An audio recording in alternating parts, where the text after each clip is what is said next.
¿Alguna vez has sentido que hay algo más en las páginas de la Biblia? Profundiza con nosotros en cada episodio. Exploramos historias, revelaciones y lecciones prácticas que transforman tu vida. Estás escuchando Algo Más en la Biblia. Comenzamos. Bienvenidos a esta exploración personalizada. Hoy nos centramos en solo 2 versículos de un libro, que tiene fama de complejo, pero vaya 2 versículos. Apocalipsis 6, el 12 y el 13. Sí, son muy densos. Tenemos aquí varios análisis, comentarios que intentan descifrar qué hay detrás. Nuestra tarea hoy es no solo entender qué significan estas imágenes tan potentes, el terremoto, el sol negro, las estrellas que caen, sino también por qué se usan. Claro, el por qué es fundamental. ¿Y qué nos dicen del mensaje global del Apocalipsis? El contexto, ya sabemos, es clave. El Cordero, figura centralísima, abre el 6º sello de ese rollo misterioso y parece que el cosmos entero se viene abajo. Se desmorona, ¿sí? Hay algo aquí que va más allá de una simple crónica de desastres. Vamos a intentar, desentrañar este enigma textual. Es vital recordar siempre el género. Apocalipsis viene del griego apokalipsis, que significa revelación, o sea, quitar un velo. Un desvelamiento. Eso es. No es un manual de ciencia, ni una crónica periodística literal, para nada.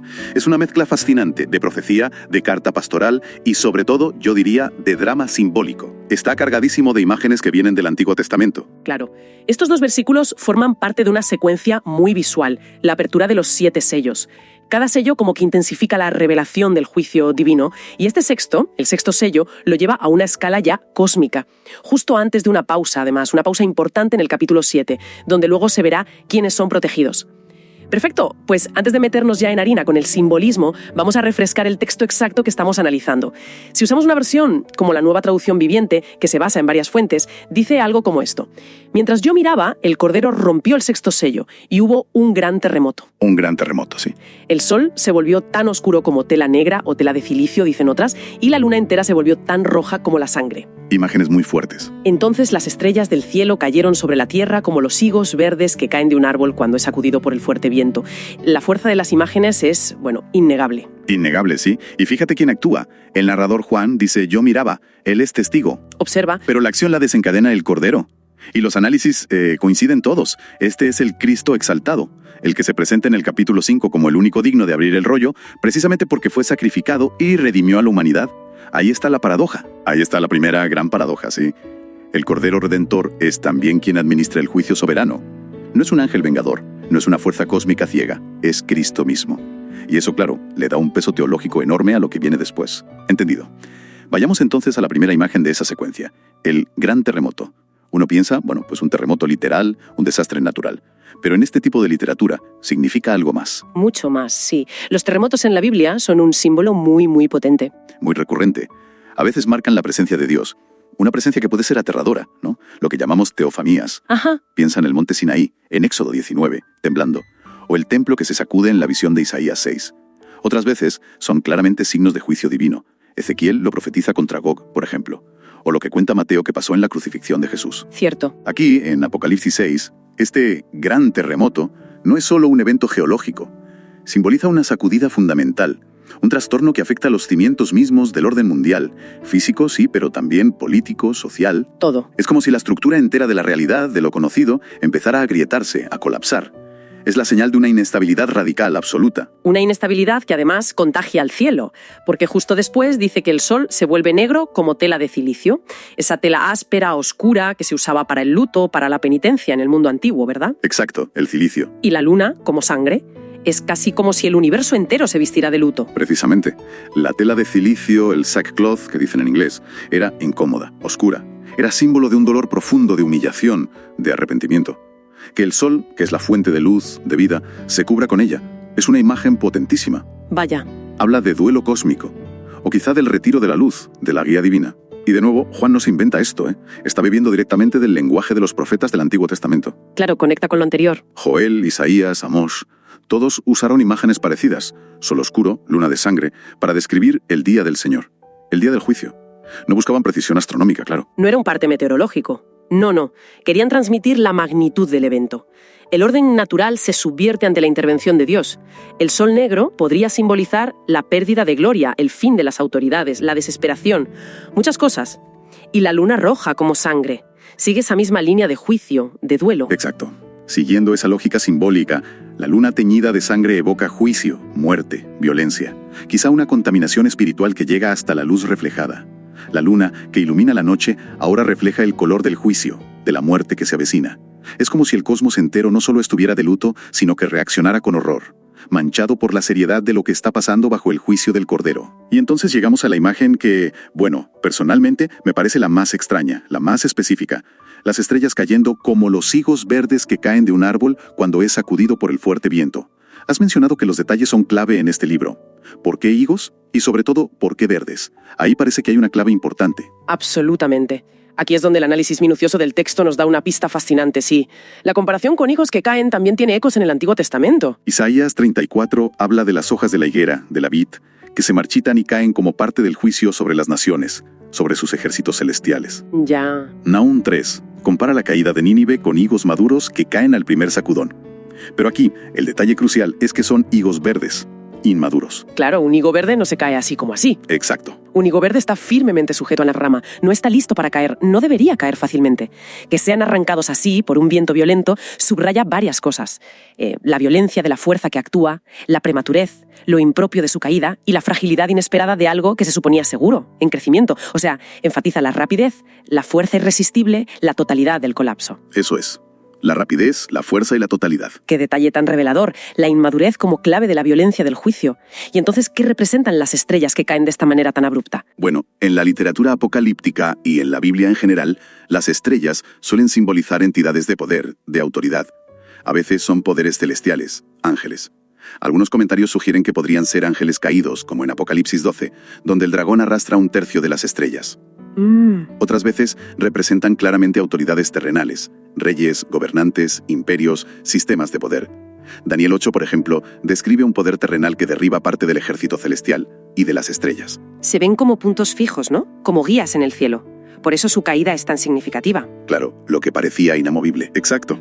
Así que esta lluvia de estrellas como higos verdes simboliza el colapso repentino, violento, inesperado de todas esas estructuras de poder que parecían estables, permanentes, inamovibles en el orden mundial, tanto en la esfera celestial como en la terrenal. Es la desintegración de la autoridad establecida frente a la intervención de Dios. Entendido. Tenemos entonces un terremoto que sacude los cimientos, un sol y una luna que se visten de luto y juicio, y estrellas, autoridades, que caen prematura y violentamente. Si juntamos todas estas piezas del puzzle simbólico, ¿cuál es el mensaje teológico central que emerge de esta visión tan apocalíptica? Varias ideas teológicas fundamentales convergen aquí, según apuntan los análisis. Sí. La primera, y la más obvia, es la soberanía absoluta de Dios, manifestada a través del Cordero. Él está en control total de la historia y del cosmos. Nada, ni las fuerzas cósmicas, ni los poderes terrenales más grandes, escapan a su dominio. Control total. Segundo, la realidad ineludible del juicio divino. Se presenta como algo extremadamente serio, que afecta a toda la creación, no solo a los seres humanos. El universo entero participa o reacciona. Y la descripción que sigue justo después, en los versículos 15 al 17... Sí, la del pánico generalizado. Exacto. Con reyes, generales, ricos, poderosos, esclavos y libres, buscando desesperadamente esconderse en cuevas, bajo las rocas. Eso confirma esta universalidad, esta inevitabilidad. Nadie puede escapar por sus propios medios. Esa reacción de pánico universal es muy gráfica, sí. ¿Qué otras ideas clave se desprenden de ahí? Tercero, la dimensión escatológica. Estos eventos cósmicos se entienden dentro de la perspectiva del fin de los tiempos, de la culminación de la historia. Se enmarcan en esa tensión del reino de Dios que ya ha llegado con Cristo, pero todavía no se ha consumado plenamente. El ya, pero todavía no. Esa misma.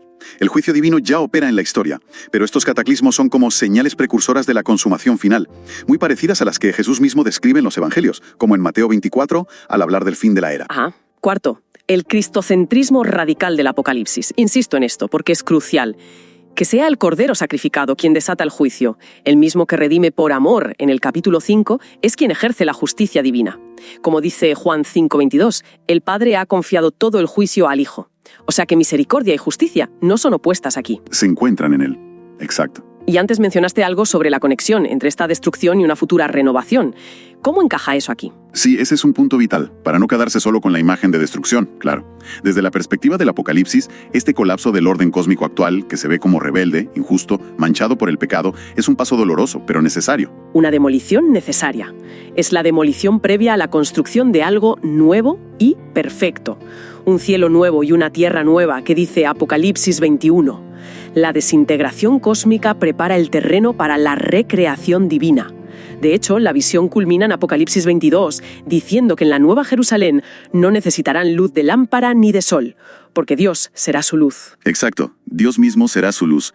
Así que este oscurecimiento del sol y la luna en el capítulo 6 puede interpretarse también como una anticipación simbólica de esa realidad final, donde la luz creada es trascendida por la presencia luminosa de Dios. La vieja estructura tiene que caer para que la nueva pueda emerger. Fascinante esa conexión entre el fin de lo viejo y el principio de lo nuevo. Ahora bien, sabemos que interpretar el Apocalipsis no es nada sencillo, y a lo largo de la historia ha habido enfoques muy distintos. Los análisis que manejamos mencionan varias escuelas interpretativas. ¿Cómo suelen abordar estos versículos concretos cada una de ellas? Cierto, la historia de la interpretación del Apocalipsis es compleja. Simplificando mucho, los comentarios suelen agrupar las perspectivas en 4 grandes enfoques. Primero, el preterista. Este tiende a ver estos eventos como cumplidos, al menos en gran medida, en el pasado, principalmente en el siglo I. ¿En la época en que se escribió? Eso es. Para ellos, estas imágenes simbólicas representarían la caída de Jerusalén en el 70 después de Cristo, o grandes crisis y juicios sobre el Imperio Romano de esa época. El mensaje era primordialmente para los lectores originales. Entendido. Una visión centrada en el pasado. ¿Cuáles son las otras? Luego está el enfoque historicista. Este fue muy popular durante la Reforma y en siglos posteriores. Este ve el Apocalipsis como un mapa profético de toda la historia de la Iglesia, desde el siglo I hasta el fin de los tiempos. Como una línea de tiempo. Exacto. Así intentarían identificar estos eventos cósmicos del sexto sello con acontecimientos históricos específicos. Grandes terremotos literales, eclipses famosos, la caída de imperios, guerras devastadoras, que han ocurrido a lo largo de los siglos. Ya. El tercer enfoque es el futurista. Muy influyente hoy en día, especialmente en círculos evangélicos.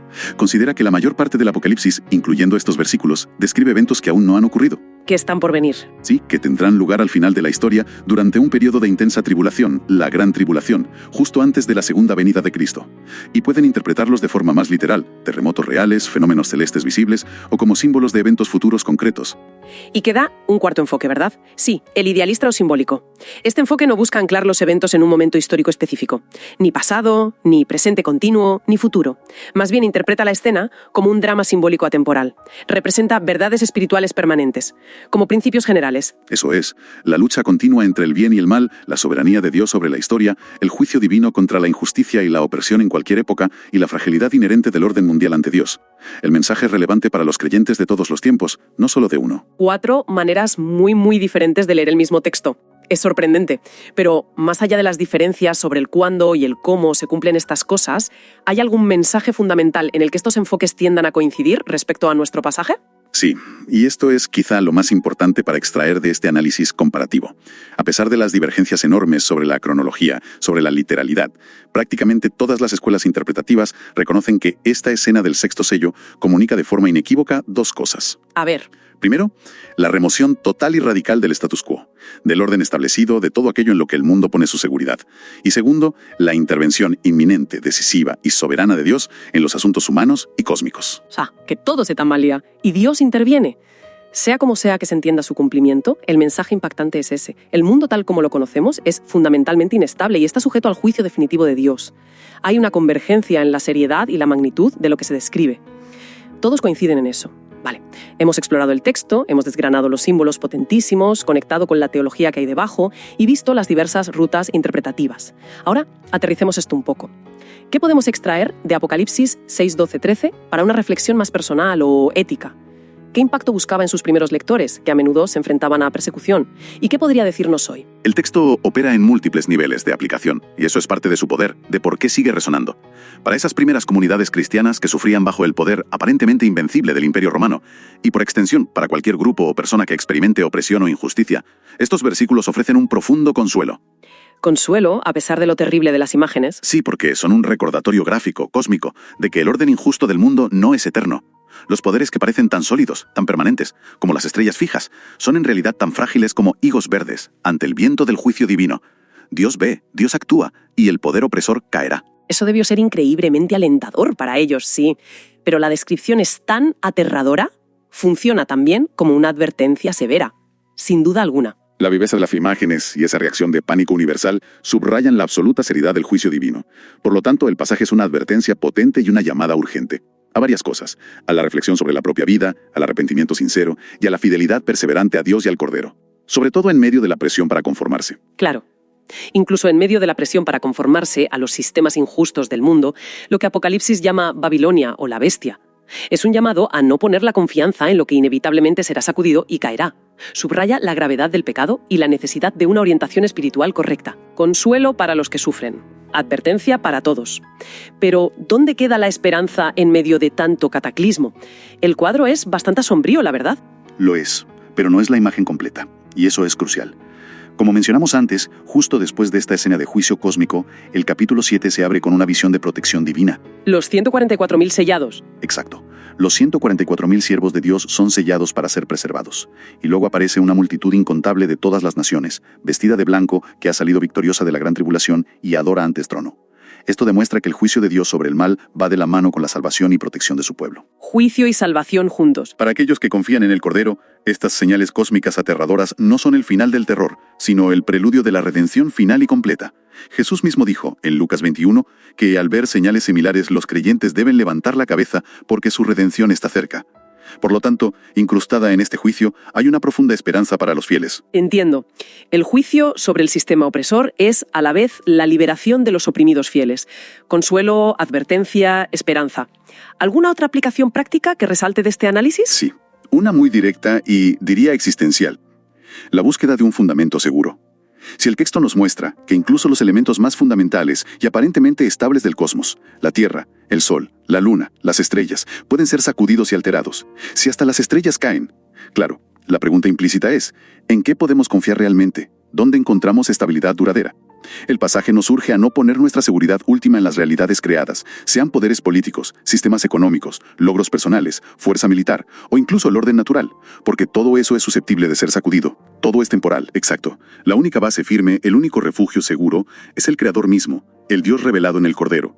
Es un llamado a anclarnos en ese reino inconmovible del que habla la carta a los Hebreos.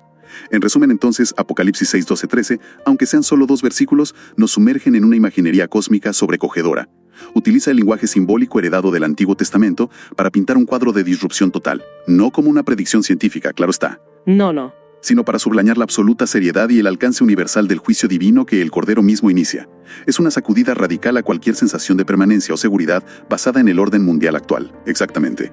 El núcleo no es tanto un pronóstico de eventos futuros específicos, aunque algunas interpretaciones lo vean así, sino una profunda revelación teológica sobre la fragilidad de todo poder terrenal y de la creación misma frente a la soberanía de Dios. Nos recuerda que la historia no es un ciclo sin fin. Se dirige hacia una consumación donde Dios establecerá su justicia de forma definitiva. Y lo más paradójico y central es que, en medio de este despliegue de poder cósmico, la figura clave sigue siendo el Cordero sacrificado, aquel que encarna tanto la justicia como la salvación. Y esto nos deja con una reflexión final, quizá algo para darle una vuelta. Si el texto describe al propio cosmos, Sol, Luna, Tierra, reaccionando de forma tan visceral, casi personal, al juicio divino, ¿qué nos sugiere eso sobre la interconexión profunda entre la dimensión espiritual, nuestras acciones como humanidad y la propia estructura del universo? Buena pregunta. O quizás, ¿cómo nos obliga a repensar nuestras nociones habituales de poder y debilidad el hecho de que sea precisamente un cordero, símbolo de mansedumbre y sacrificio, quien tiene la autoridad para desencadenar eventos tan cósmicamente poderosos y temibles? Sin duda algo sobre lo que seguir meditando. Envíenos sus sugerencias y comentarios a nuestro correo electrónico ministerio@jesusislife.net. Este programa es una producción de Jesus is Life.